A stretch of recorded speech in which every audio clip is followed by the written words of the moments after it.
مرحبا.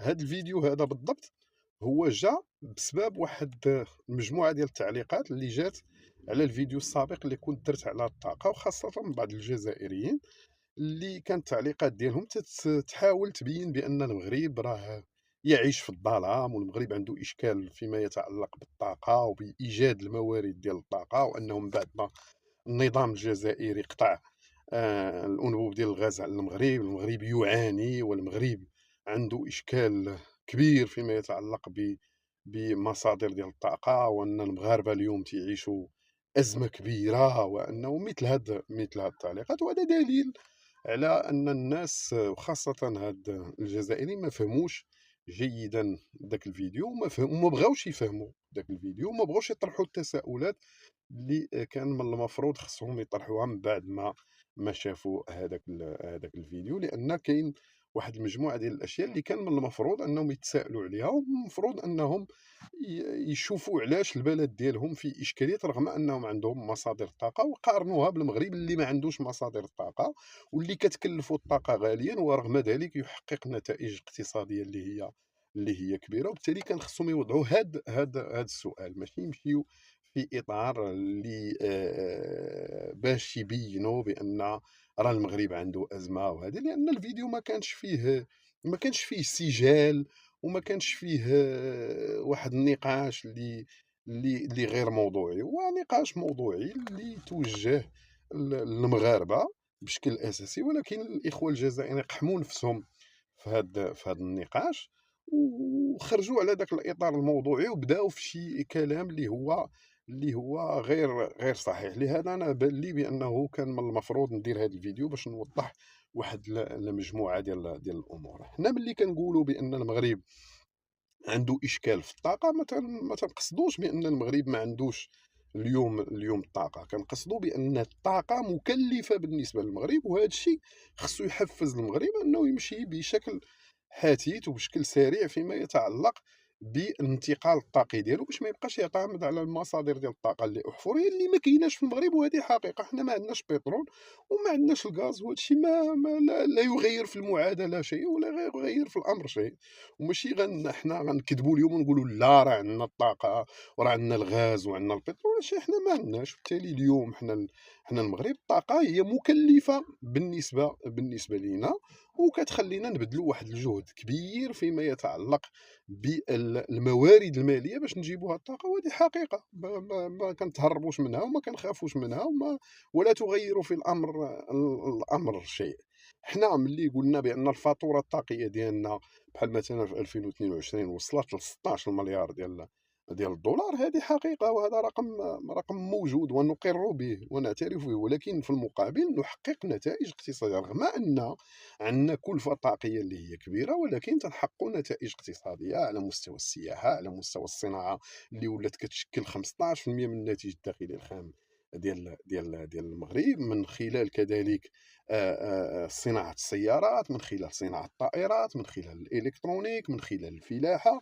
وبالتالي النشاط الاقتصادي ديال المغرب هو نشاط اقتصادي اللي هو متنوع، واللي يقدر ان المغرب يخلق هذا النشاط الاقتصادي اللي هو متنوع، اللي تيخليه انه ما كيتاثرش بالازمات. ملي كتكون ازمه على مستوى الطاقه، كاين قطاعات اخرى بديله اللي المغرب متفوق فيها كتخليه يبقى واقف على رجليه، بحال كما حصل الان في الجفاف. حنا الان عندنا 6 سنوات ديال الجفاف، ورغم ذلك وبدون موارد طبيعيه وبدون أي لا غاز لا بترول، نحن نستطيع أن نحقق دائما نمو، ونستطيع كذلك أن نحقق أرقام اقتصادية اللي مهمة، سواء في السياحة، سواء في الفلاحة، سواء في الصناعة، ولا في القطاعات الاقتصادية الكبيرة. هذا الشيء اللي ما موجودش في الجزائر، اللي كتعتمد على أكثر من 90% من الموارد الطاقية ديالها، حيث أنه إلا وقع اليوم انهيار في الأسعار ديال البترول غنشوفوا واحد الكارثة فيما يتعلق بالاقتصاد الجزائري. وبالتالي هذا هو السؤال اللي كان خصهم يطرحوه الجزائريين اليوم. نتوما، حنا المغرب كنخسروا 65، كنخسروا اليوم حنا كمغرب 16 مليار ديال الدولار باش نجيبوا الطاقة. اليوم الجزائر كتربح من الطاقة اللي هي الغاز والبترول، كتربح سنويا 65 مليار ديال الدولار. 65 مليار ديال الدولار كتربحها، وشنو النتائج الاقتصادية ديالها؟ لا شيء. لا شيء على مستوى الصناعة، تستوردون كل حاجياتكم من الصناعة، لا شيء على مستوى الفلاحة، لا شيء على مستوى السياحة، لا شيء على مستوى الاقتصاد، باستثناء هاد المداخل اللي كتجيكم ديال الطاقة، ديال البيع ديال البترول وديال الغاز. بالتالي هذا هو السؤال الحقيقي اللي خصكم تطرحوه. كيفاش اليوم نتوما كتربحوا من الطاقة وما كتخلصوش الطاقة لأن عندكم، ورغم ذلك ما كديروا لا شيء في الاقتصاد ديالكم؟ بالتالي خصكم تطرحوا السؤال: فين كتمشي هاد الفلوس؟ وفينا هي الحكومة؟ وفينا هي البلد؟ وفينا هو التوجهات الاقتصادية؟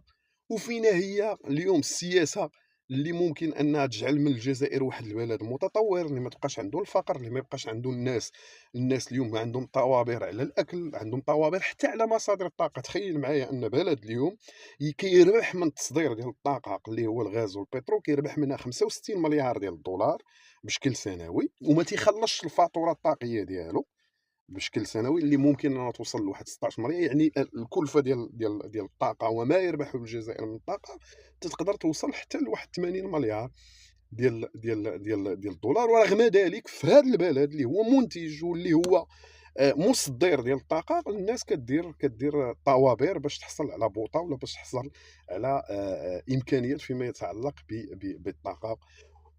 هذا هو اللي ما غير مقبول، وهذا هو السؤال اللي خصو يتطرح. ولا كانوا الجزائر والإخوة الجزائر خصهم يطرحوا شيء، خصو يطرحوا هذا الشيء: هو فين كتمشي الفلوس ديال هذا الشيء؟ علاش اليوم حنا ما كيبانش علينا هذا الشيء رغم أن عندنا هذه الإمكانيات وهذه الخيرات الطبيعية كاملة؟ وعلاش اليوم حنا ما عندناش اقتصاد متنوع؟ علاش اليوم حنا ما عندناش صناعة؟ وعلاش اليوم حنا ما عندناش سياحة؟ وعلاش اليوم حنا ما عندناش فلاحة؟ وعلاش اليوم مجموعة من الأشياء؟ هذا هو السؤال اللي كان خاص الجزائريين من المفروض يطرحوه، ماشي اليوم يطرحوا لا والمغرب اليوم أردنا أو لم نريد هو مثال اقتصادي حقيقي في المنطقة. صندوق النقد الدولي، البنك الدولي، السنة الماضية في الاجتماعات السنوية ديالو اعتبر بأن الاقتصاد المغربي يجب أن يشكل نموذج يحتذى به على الساحة الإفريقية. ماشي قلنا احنا كمغاربة، هذا صندوق النقد الدولي والبنك الدولي هما اللي قالوا هذا الامر، ماشي قلنا حنايا. علاش؟ لان الاقتصاد المغربي هو اقتصاد متنوع، ما مبنيش على قطاع واحد. ما عندوش المغرب اليوم غير الصناعه، اليوم المغرب عنده الصناعه، عنده صناعه السيارات فقط كيدخل فيها ازيد من 120 مليار ديال الدرهم، هي 12 مليار ديال الدولار. السياحه تتعطيه اليوم، استطاع ان السياحه تولي تعطيه حتى هي اكثر من 110 مليار ديال الدرهم، اكثر من 11 مليار ديال الدولار. المغرب اليوم ما كيعتمدش فقط غير على الفوسفات. وحتى الفوسفات اليوم حنا ما يمكنناش نقارنوه بالغاز والبترول، لان الفوسفات في احسن الاحوال تنبيعو 8 المليار ديال الدولار، هي اللي تنبيعو. بالتالي لا يمكن مقارنتها بالمداخيل ديال البترول والغاز اللي عند الجزائر. بالتالي الا كان شي سؤال خصو يطرحوه الجزائريين، ولا كاين شي انتقاد ولا كاين شي تعليقات خصهم يديروهم الجزائريين، هو انه خصهم يديروهم حول علاش نتوما في الجزائر رغم هادشي كله لا زلتم في مكانكم، لا تنمية، لا تقدم، بل اكثر من هادشي نسب الفقر في تزايد، بل اكثر من هادشي حتى هاد الطاقة اللي اليوم عندكم وتنتجوها وتصدروها باش تحصلوا عليها خصكم تشدوا عليها الصف. وفين تتمشي الفلوس ديال هاد الشيء ديال الطاقة؟ بالتالي هادو هما الأسئلة اللي خصكم تطرحوا. أما باش كل مرة في شي فيديو اللي هو موضوعي ما فيه لا سب لا قذف لا يتحدث عن الجزائر لا من قريب ولا من بعيد، وكتجيو ديروا فيهم تعليقات اللي هي تعليقات غير موضوعية وبهذا الشكل بحال هكا، أعتقد أنه اليوم إلا كاين شي تعليق خصكم تحطوه على البلد ديالكم، وها المعطيات أمامكم ممكن أنكم تأكدوا منها وأنتم راكم متأكدين منها. وخصكم غير طرحوا الأسئلة الصحيحة والتساؤلات اللي هي صحيحة، وديروا التعليقات اللي هي صحيحة على الواقع ديال الجزائر اللي كما كتقولوا هي قارة، ولكن رغم أنها هي قارة هي تعيش في الفقر وتعيش في المشاكل الاجتماعية، ومهددة أنه في أي هزة فيما يتعلق بأسعار البترول والغاز على المستوى العالمي أنها تدخل في كارثة اقتصادية. وشكرا.